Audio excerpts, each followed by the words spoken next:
துரிமை குரல் நண்பர்களுக்கும் வணக்கம். மூத்த பத்திரிகையாளரான ரவீந்திரன் துரைசாமி தற்போது கொடுத்திருக்கக்கூடிய நேர்காணல்ல சீமானவர்கள் இப்படி ஒரு விஷயத்தை பண்ண பிறகு இனிமே தமிழ்நாட்டில் உள்ள எந்த அரசியல் கட்சிகளுமே அவரோட மோத முடியாது அப்படின்றது சொல்லியிருக்காரு. இது என்னன்றத வீடியோல முழுமையாக பார்க்க போறோம், வாங்க பார்க்கலாம்.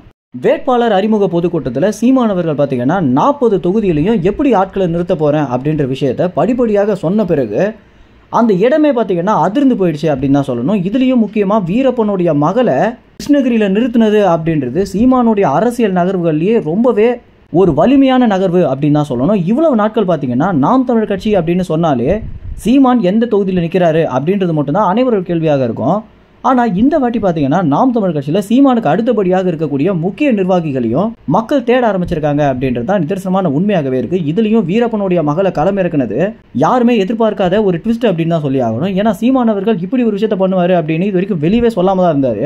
முதல் தடவை தான் பார்த்தீங்கன்னா இந்த மேடையில் களமிறக்கி வீரப்பனுடைய மகளுக்கு இந்த தொகுதி அப்படின்னு சொன்னதுமே அந்த கூட்டம் பார்த்தீங்கன்னா தங்களுடைய முழு ஆதரவையுமே வீரப்பனுடைய மகளுக்கும் நாம் தமிழ் கட்சியில சீமானுக்கு அடுத்தபடியாக இருக்கக்கூடிய நிறைய நிர்வாகிகளுக்கு பார்த்தீங்கன்னா கொடுக்க ஆரம்பிச்சிருந்தாங்க. இந்த ஒரு விஷயம் அப்படின்றது நாம் தமிழ் கட்சிக்கு கிடைச்சிருக்கக்கூடிய ஒரு முதல் வெற்றி அப்படின்னு தான் சொல்லி ஆகணும். வெறும் நாம் தமிழ் கட்சி அப்படின்னு சொன்னாலே சீமான் மட்டும்தான் அப்படின்ற பேர் போய் தற்போது சீமானுக்கு அடுத்தபடியாக ஒரு சில முக்கிய நிர்வாகிகள் இருக்காங்க அப்படின்றது மக்களுக்கு ஒரு புதிய நம்பிக்கையை வர வச்சிருக்கு அப்படின்னு தான் சொல்லி ஆகணும்.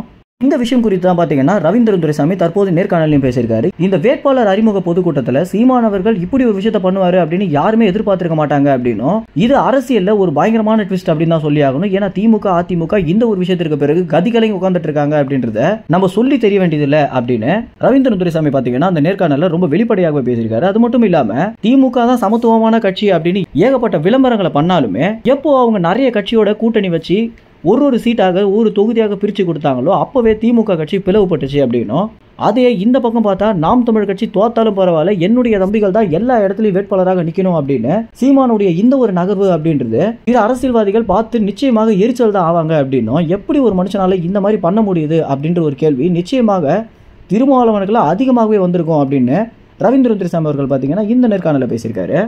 சாதி மறுப்புன்னு பேசிட்டு இருக்கக்கூடிய திமுக கட்சி கூட பார்த்தீங்கன்னா எல்லா சாதியில் இருக்கவங்களுக்கும் ஒரே மாதிரி சீட்டை தராம திமுகக்குள்ளேயே நிறைய சாதி அரசியல் நடந்துட்டு இருக்கும் போது இந்த பக்கம் சீமான் பார்த்தீங்கன்னா தமிழ்நாட்டில் எல்லா சாதிகளில் இருக்கக்கூடிய ஒவ்வொரு நபர்களாக தேர்ந்தெடுத்து இந்த மாதிரி தொகுதியில வேட்பாளராக நிறுத்தினது அரசியல் சாணக்கியத்தனம் அப்படின்னு தான் சொல்லி ஆகணும். அப்படின்னும் இந்த முறை மட்டும் சீமான் சரியாக களம் கண்டாரு அப்படின்னா நிச்சயமாக அந்த 7% வாக்கு வங்கின்றது நிச்சயமாக 20% 25% உயரும் அப்படின்றதான் கள நிலவரமாக இருக்கு அப்படின்னு ரவீந்திரன் துரைசாமி தன்னோட உரையை முடிச்சிருக்காரு. மேலும் இந்த தகவல் குறித்து என்ன நினைக்கிறீங்க அப்படின்ற உங்க கருத்துல கமெண்ட்ஸ் தெரிவிங்க. நன்றி, வணக்கம்.